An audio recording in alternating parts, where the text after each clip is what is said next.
اعوذ باللہ من الشیطان اللعین الرجیم بسم اللہ الرحمن الرحیم الحمد للہ رب العالمین والصلاة والسلام علی اشرف الانبیاء والمرسلین وآلہ الطیبین الطاہرین اللہم اذہب عنہم الرجس وطہرہم تطہیرا اللہم صلی علی محمد وآل محمد وعجل فرجہم۔ ناظرین، آج فضائل قرآن کے سلسلے میں یہ ہمارا تیسرا پروگرام ہے جس میں ہم فضائل اور ثواب تلاوت قرآن پر گفتگو کریں گے۔ کس قدر سعادت کا مقام ہے کہ انسان قرآن کے کلمات کو اپنی زبان پہ جاری کرے اور پھر اس میں غور و فکر بھی کرے اور پھر اس پہ عمل بھی کرے۔ ہم اپنے اس نشست کا آغاز سورہ جمعہ کی آیت نمبر 2 سے کرتے ہیں۔ بسم اللہ الرحمن الرحیم۔ هو الذی بعث فیہم رسولا منہم یتلو علیہم آیاتہ ویزکیہم ویعلمہم الکتاب والحکمہ وان کانوا من قبل لفی ضلال مبین۔ هو الذی بعث فی الامیین رسولا، وہ اللہ وہی ہے جس نے امیین میں ایک رسول مبعوث کیا، یتلو علیہم آیاتہ، جو آیات قرآنی کی تلاوت کرتا ہے، ویزکیہم، اور ان کو نفس کی طہارت عطا کرتا ہے، ویعلمہم الکتاب، اور ان کو کتاب کی تعلیم دیتا ہے، والحکمہ، اور حکمت کی تعلیم دیتا ہے۔ تلاوت قرآن کرنا ایک مفہوم یہ ہے کہ انسان عربی میں تلاوت قرآن جب کرتا ہے تو اس کو قرأت کہتے ہیں، اور تلاوت کا معنی ہے اتباع کرنا، یعنی ان کلمات کو سمجھتے ہوئے، غور و فکر کرتے ہوئے ان کلمات کو سمجھنا، ان کے مفاہیم کو جاننا اور اس پہ عمل کرنا ایک کمپریہنسو مفہوم ہے تلاوت کا۔ لیکن بہرحال صرف تلاوت عربی زبان میں قرأت کرنے کو بھی کہتے ہیں، کیونکہ پیغمبر صلی اللہ علیہ وآلہ وسلم کی جو اللہ نے 4 ڈیوٹیز لگائیں، اس میں ایک تھا تلاوت قرآن، ایک ہے ان کے نفسوں کو پاک کرنا، ایک ہے وَيُعَلِّمُهُمُ الکتاب، کتاب کی تعلیم دینا، اور ایک ہے والحکمہ، اور حکمت کی تعلیم دینا۔ تو اگر ہم اس کو دیکھیں تو پیغمبر اکرم صلی اللہ علیہ وآلہ وسلم کی جو 4 ڈیوٹیز ہیں ان میں سے 25% جو ہے وہ صرف تلاوت قرآن ہے، اور اگر آپ پیغمبر کی زندگی کو ڈیوائیڈ کریں تو ان کا 1/4 حصہ زندگی کا صرف تلاوت قرآن ہی آپ کو ملے گا۔ یہاں ہم قرآن پاک کی ایک آیت سے شروع کرتے ہیں۔ فَاقْرَؤُوا وَمَا تَيَسَّرَ مِنَ الْقُرْآنِ وَرَتِّلِ الْقُرْآنَ تَرْتِیلًا۔ سورہ مزمل، لہذا تم آسانی سے جتنا قرآن پڑھ سکتے ہو پڑھ لیا کرو، اور قرآن کو ٹھہر ٹھہر کر پڑھا کرو۔ یہ ترتیل قرآن جو ہے یہ اس میں خوش الحانی بھی ہے، اور اس میں ٹھہر ٹھہر کر معنی کو سمجھ کے پڑھنا بھی ہے۔ اللہ فرماتا ہے کہ بے شک جو لوگ اللہ کی ان الذین یتلون الکتاب اللہ واقاموا الصلاۃ وانفقوا مما رزقناہم سرا وعلانیہ یرجون تجارۃ لن تبور لیوفیہم اجورہم ویریہم من فضلہ۔ اور بے شک جو لوگ اللہ کی کلام کی تلاوت کرتے ہیں اور نماز قائم کرتے ہیں، اور ہم نے جو رزق انہیں دیا ہے اس میں سے پوشیدہ اور اعلانیہ خرچ کرتے ہیں، وہ ایسی تجارت کے ساتھ امید لگائے ہوئے ہیں جس میں ہرگز خسارہ نہ ہوگا، تاکہ اللہ ان کا اجر، پورا اجر انہیں دے، بلکہ اپنے فضل سے مزید بھی عطا فرمائے۔ تو یہ پھر آ گیا کہ یتلون کتاب اللہ، کتاب اللہ ان کی تلاوت کرنا۔ نبی پاک صلی اللہ علیہ وسلم کی حدیث ہے بڑی مشہور کہ جو کتاب اللہ کے ایک حرف کی تلاوت کرتا ہے اسے ایک نیکی کا ثواب دیا جائے گا، اور ایک نیکی کا 10 گنا ثواب ملتا ہے۔ یعنی اگر کوئی الف لام میم کہتا ہے، یہ بڑی مشہور جو ہے یہ حدیث ہے، تو الف لام میم 3 حرف ہیں، اور ہر حرف کے بدلے میں 10 نیکیاں، یعنی صرف الف لام میم کہنا جو ہے وہ 30 نیکیاں ملیں گی۔ آپ صلی اللہ علیہ وسلم سے روایت ہے، جناب ابو ذر غفاری رضی اللہ تعالیٰ عنہ کو آپ نے فرمایا، ابو ذر تم قرآن کی تلاوت اور ذکر خدا کثرت سے کیا کرو، کیونکہ یہ تمہارے لیے آسمان میں شہرت اور زمین میں نورانیت کا باعث ہے۔ حضرت سلمان فارسی سلام اللہ علیہ کے متعلق ایک روایت آتی ہے کہ وہ ان کو آپ صلی اللہ علیہ وسلم نے فرمایا کہ آسمان والے تمہیں زمین سے زیادہ جانتے ہیں۔ جو پیغمبر آسمان پہ گئے تو ان کا سلمان فارسی کا بڑا ذکر ہوا وہاں پہ، تو انہوں نے پوچھا کہ سلمان تم کیا پڑھتے ہو، کیا کرتے ہو؟ تو انہوں نے فرمایا کہ میں قل هو اللہ کا سورہ توحید کا ورد بہت کرتا ہوں۔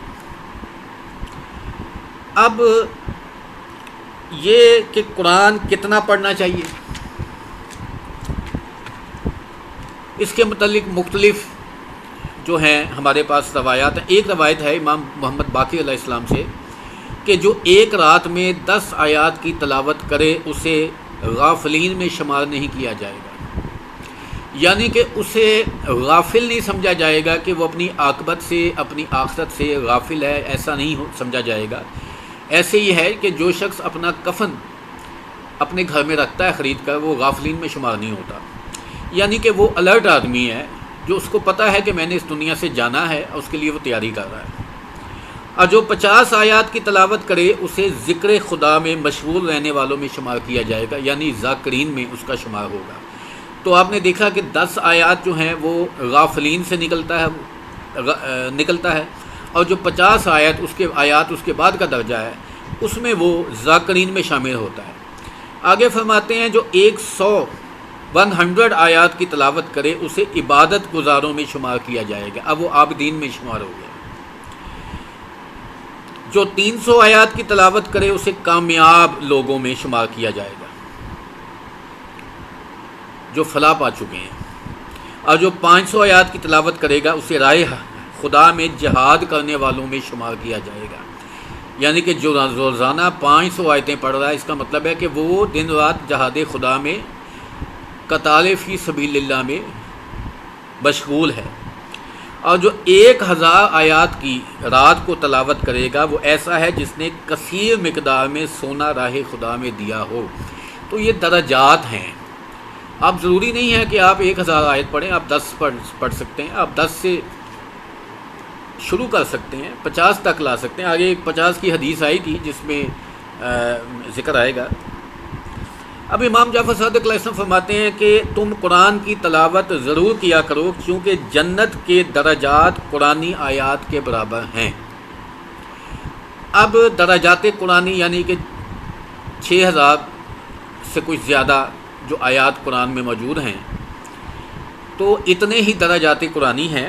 آگے فرماتے ہیں جب قیامت کا دن ہوگا قرآن کی تلاوت کرنے والے سے کہا جائے گا پڑھ اور اپنے درجات میں اضافہ کرتا جا، پس جب وہ ایک آیت پڑھتا ہے تو ایک درجہ بلند ہوتا ہے، یعنی کہ وہ لوگ جو اپنے معمولات میں قرآن کی تلاوت کرتے ہیں، آگے مزید ذکر آئے گا کہ کن صورتوں کی تلاوت کرنی ہے یا کن آیات کی کرنی ہے، وہ قیامت والے دن ان قاریان قرآن کا ایک خاص درجہ ہوگا، ان حاملان قرآن کا ایک خاص درجہ ہوگا۔ اور وہ درجہ یہ ہے کہ جیسے جیسے وہ روٹین میں، جیسے روایت میں آتا ہے کہ 1 مہینے میں ایک قرآن ختم کریں، تو روز کا 1 سپارہ آپ آدھے گھنٹے میں اگر پڑھ سکتے ہیں، تو قیامت والے دن وہ جب وہ پورا قرآن پڑھتا ہوا اپنے اس آخری درجے تک پہنچ جائے گا جو جنت کا آخری اور سب سے اعلیٰ بلند درجہ ہے۔ روایت میں ہے کہ امام زین العابدین علیہ السلام سے پوچھا گیا کہ کون سا عمل بہترین ہے؟ آپ نے فرمایا بہترین عمل حال مرتحل ہے۔ میں نے عرض کیا حال مرتحل سے کیا مراد ہے؟ فرمایا قرآن کا کھولنا اور ختم کرنا، جب بھی قرآن کی ابتدا پر آیا آخر کی طرف روانہ ہوا۔ ہمارے ہاں یہ ایک روٹین ہے کہ ہم رمضان میں قرآن پڑھتے ہیں، اور بے شک ایک حدیث ہے معصوم سے مروی ہے کہ 1 آیت کا پڑھنا 1 قرآن کے ختم قرآن کا ثواب ملتا ہے رمضان میں، لیکن ہماری اس روٹین کو ہمیں رمضان کے بعد بھی جاری رکھنا چاہیے۔ آگے امام جعفر صادق علیہ السلام فرماتے ہیں کہ جس گھر میں قرآن کی تلاوت اور ذکر خدا ہوتا ہے اس میں وافر برکتیں نازل ہوتی ہیں، کثیر وافر، بہت زیادہ برکتیں، فرشتے حاضر ہوتے ہیں، شیاطین بھاگ جاتے ہیں، آسمان والوں کے لیے یہ گھر اسی طرح چمکتا ہے جیسے زمین والوں کے لیے درخشندہ ستارہ۔ یعنی جس طرح ہم اپنے اس گلوب پہ ارض سے ہم اوپر دیکھتے ہیں تو ہمیں چمکدار ستارے نظر آتے ہیں، تو جن گھروں میں قرآن کی تلاوت ہوتی ہے جب آسمان والے ان کو دیکھتے ہیں تو ان کو وہ گھر ستاروں کے مانند ان سے نور نکلتا ہوا، روشنی نکلتی ہوئی منور نظر آتے ہیں۔ جس گھر میں قرآن کی تلاوت نہیں ہوتی اور اللہ کا ذکر نہیں ہوتا وہاں سے فرشتے بھاگ جاتے ہیں اور شیاطین کی اماجگاہ بن جاتے ہیں۔ تو یہ روایت جو ہے کافی مطلب یہ ہے کہ آپ کا دل بھی نورانی، آپ کا گھر بھی نورانی۔ امام حسین علیہ السلام سید الشہداء سے روایت ہے کہ جو حالت نماز میں کھڑے ہو کر ایک آیت کی تلاوت کرے، پہلے تھا کہ بغیر نماز کے ایک اس کی ثواب تھا ایک حرف کا، اسے ہر حرف کے عوض 100 نیکیوں کا ثواب ملے گا۔ یعنی اگر آپ نماز کے علاوہ ایک الفابیٹ، ایک حرف پڑھتے ہیں تو 10 نیکیاں، لیکن اگر وہی آپ نماز میں پڑھ رہے ہیں تو بحالت نماز آپ کو ایک حرف کے عوض 100 نیکیاں، اور غیر نماز میں پڑھے تو ہر حرف کے لیے 10 نیکیوں کا ثواب، وہی بات آ گئی۔ اور اگر سنیں تو ہر حرف کے عوض ایک نیکی، یعنی اگر تلاوت سنتے ہیں تو ہر حرف کے عوض ایک نیکی ملتی ہے۔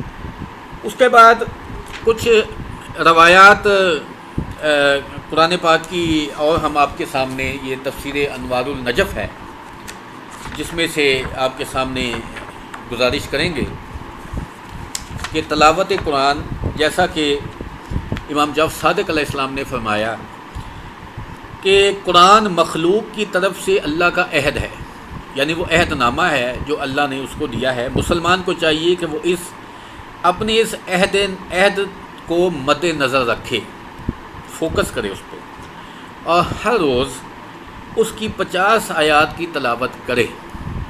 یہ ریکمینڈڈ ہے، مطلب 10 آیات کی بات ہوئی، 50 کی ہوئی، 100 کی ہوئی، 300 کی ہوئی، 500 کی، حتیٰ کہ 1000 کی بھی بات ہوگی۔ لیکن پھر ایک چیز وہ ہوتی ہے کہ جو ریکمینڈ کی جاتی ہے کہ چلیں اتنا تو آپ ضرور کریں، 50 آیتیں آپ کو 10 منٹ لگتے ہیں۔ اس کے علاوہ ایک روایت ہے کہ اسحاق بن عمار کہتے ہیں کہ میں نے حضرت امام جعفر صادق علیہ السلام سے عرض کیا کہ میں آپ پر قربان جاؤں، میں قرآن کا حافظ ہوں، کیا زبانی تلاوت کرتا رہوں یا قرآن میں دیکھ کر؟ یعنی جو حافظ ہوتا ہے ظاہر ہے وہ زبانی بھی پڑھ سکتا ہے۔ آپ نے فرمایا نہیں، بلکہ قرآن میں دیکھ کر تلاوت کرو، کیونکہ تم نہیں جانتے، کیا تم نہیں جانتے کہ قرآن پر نظر کرنا عبادت ہے۔ اب یہ کچھ جیسے روایات آگے آئیں گی کہ رسالت مآب صلی اللہ علیہ وسلم فرمایا کہ اپنے گھروں کو قرآن کی تلاوت سے منور کرو، اور یہود و نصارہ کی طرح ان کو کپڑے نہ بناؤ کہ انہوں نے اپنے گرجوں میں نمازیں پڑھیں اور گھروں کو محروم چھوڑ دیا۔ پس جس گھر میں تلاوت قرآن زیادہ ہو اس میں برکت زیادہ اور وسیع رزق ہو جاتا ہے، اور وہ گھر اہل آسمان کے لیے ستاروں کی طرح چمکتا ہے۔ یہ وہی مفہوم ہے کہ برکت ہے، روزی وسیع ہوتی ہے۔ اور پھر معصوم کی حدیث ہے کہ جو قرآن ختم کرتا ہے اس کی ایک دعا جلد دیر سے قبول ہوتی ہے۔ تو تلاوت کا جو مفہوم ہے، آپ جب تلاوت قرآن پاک کرتے ہیں تو اس میں اگر عذاب الہی کی آیات آئی ہے تو آپ اللہ سے پناہ مانگیں، اگر رحمت کی آئی ہے تو آپ اللہ کی رحمت مانگیں، اگر رزق کی آیت آئی ہے تو اللہ سے وسیع رزق مانگیں، اگر جنت کا ذکر آیا ہے تو اللہ سے جنت کے طالب ہوں، اور اگر اللہ کا فضل آیا ہے تو اللہ سے اس کا فضل مانگیں، اور ساتھ ساتھ اپنے لیے دعائیں بھی کرتے جائیں۔ اس کے بعد آپ صلی اللہ علیہ وسلم فرمایا کہ قرآن والے اللہ والے ہیں، اس کے خاص بندے ہیں۔ جیسے آیا حدیث میں کہ وہ غافلین میں شمار نہیں ہوگا، وہ ذاکرین میں ہوگا، عابدین میں ہوگا، فلاح پانے والوں میں ہوگا۔ اس کے علاوہ ایک امام جعفر صادق علیہ السلام کی بڑی مشہور حدیث ہے کہ جو شخص قرآن سے دیکھ کر تلاوت کرے اس کی بصارت دیر پا ہوگی اور اس کے والدین سے تخفیف عذاب ہوگی اگرچہ وہ کافر ہوں۔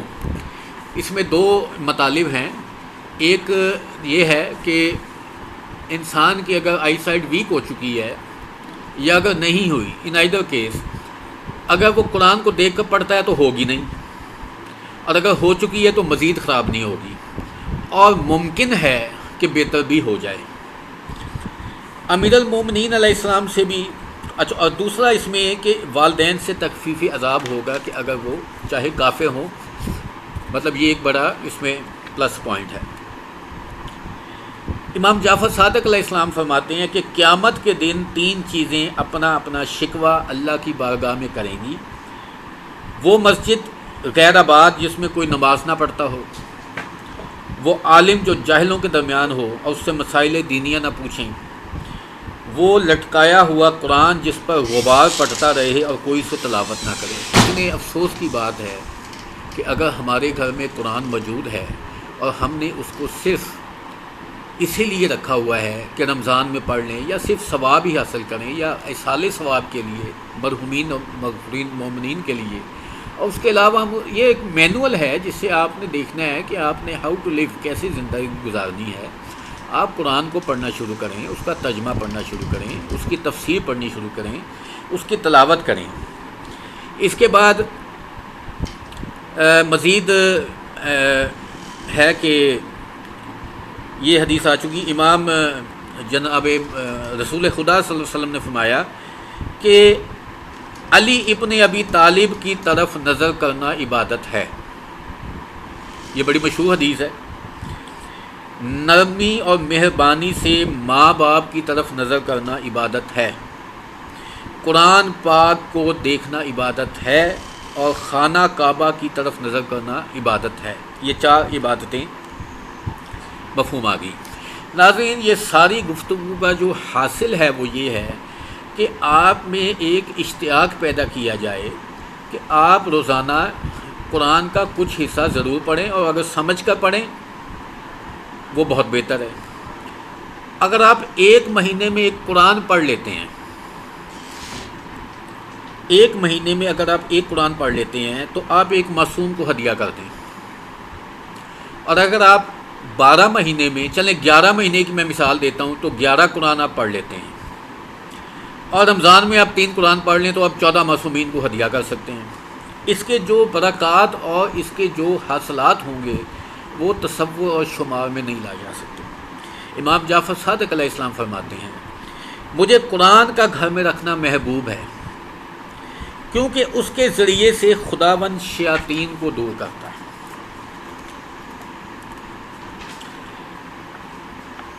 اس کے بعد اور بھی، اب اس میں یہ ہے کہ قرآن کتنا پڑھا جائے وہ بھی ہم نے آپ سے بات کر لی۔ ریکمینڈڈ تھا 50 آیتیں، منیمم ہے کہ 10 آیتیں، 50، 100، 300، 500، 1000۔ ایک آپ سپارہ روز کا پڑھ لیں اگر آپ آدھا گھنٹہ تلاوت قرآن میں دیتے ہیں۔ اب کچھ صورتیں ہیں قرآن پاک کی جنہیں مسبحات کہا جاتا ہے۔ یہ وہ صورتیں ہیں جو سبح ہو یا سبحہ سے جن کا آغاز ہوتا ہے، جس میں سورہ حدید، سورہ حشر، سورہ صف، سورہ جمعہ، سورہ تغابن، یہ 5 تو ہیں، لازمی ہیں، جو یسبح ہو یا سبحہ سے شروع ہوتی ہیں، جس میں اللہ کی تسبیح بیان کی گئی ہے۔ اس کے علاوہ بعض روایات میں سورہ اعلیٰ، سبح اسم ربک الاعلیٰ، اس کو بھی شامل کیا گیا ہے۔ بعض میں سورہ اسراء یعنی سبحان الذی اسری بعبدہ لیلا من المسجد الحرام الی المسجد الاقصی الذی بارکنا حولہ، یہ صورت بھی شمار کی گئی ہے۔ لیکن اگر آپ ان 5 صورتوں کو ہی لے لیں، یعنی مسبحات سورہ حدید، سورہ حشر، سورہ صف، سورہ جمعہ، سورہ تغابن، یہ 57 نمبر صورت سے شروع ہوتی ہے سورہ حدید، اور ایک صورت چھوڑ کر ان کی آپ کو یہ صورتیں مل جائیں گی۔ یہ تقریباً 100+ آیات بن جاتی ہیں۔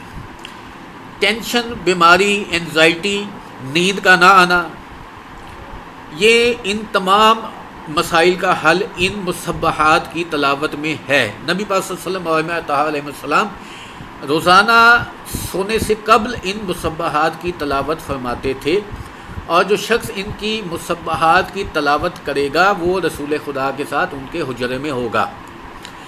اب ان کو پہلے آپ کر سکتے ہیں کہ آپ ان کی پہلے تلاوت شروع کریں، پھر ان کے ترجمہ معنی پہ غور کریں، اور پھر ان پہ جو چیزیں ہیں ان پہ عمل کریں۔ مطلب آپ اتنا وسیع ٹاپک ہے یہ۔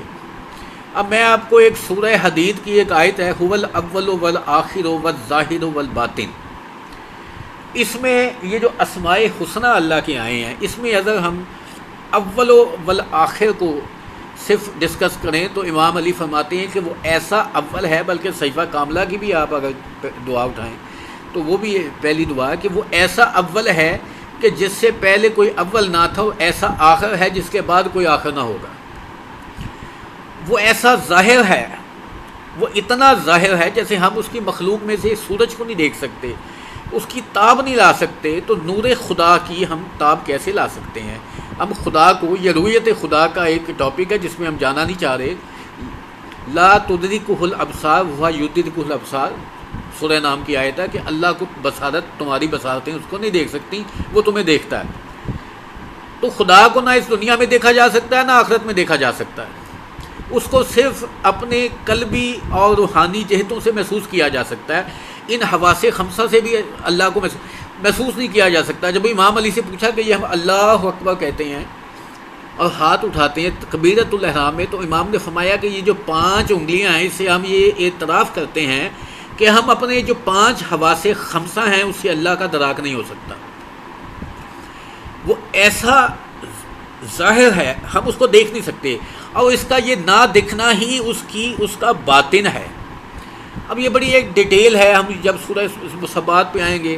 اس کے علاوہ سورہ یاسین ہے، آپ روزانہ صبح اس کی تلاوت کریں، آپ رات اس کے فضائل کتابوں میں دیے گئے ہیں، بروایت 10 قرآن یا 22 قرآن کا بھی ثواب ہے، اور اس کے علاوہ مشکلیں حل ہوتی ہیں۔ جو صبح قرآن پاک سورہ یاسین پڑھ کے جاتا ہے تمام دن اس کا خوشگوار گزرتا ہے اور اس کی مشکلیں حل ہوتی ہیں۔ آیت الکرسی ہے، ہر نماز کے بعد پیغمبر کا قول ہے کہ جو پڑھے اس کے جنت میں جانے میں اور اس زندگی میں صرف موت حائل ہے۔